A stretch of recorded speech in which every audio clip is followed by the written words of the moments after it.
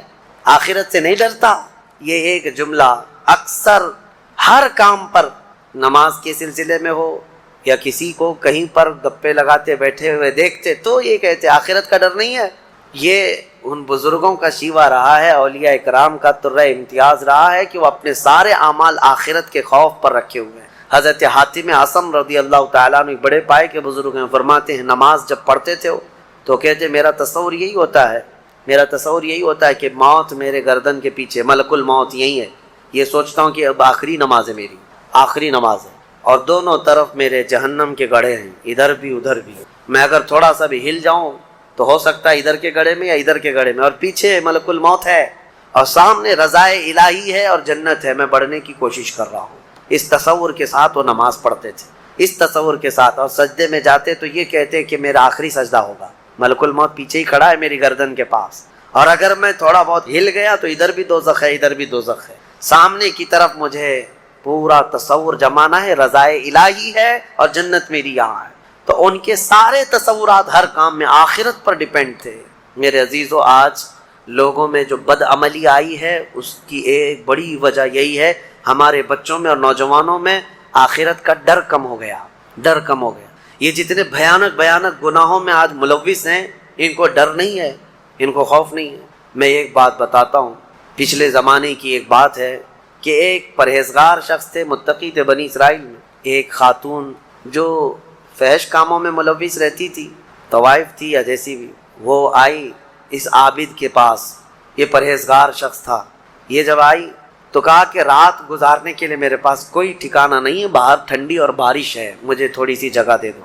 اس عابد نے رحم کھا کر اپنے گھر میں عورتوں کے رونے پر کبھی شیطان داخل ہو جاتا ہے، مدد کے لیے عورت رونا دھونا جب کرتی ہے تو اچھوں کا ایمان ختم ہو جاتا ہے۔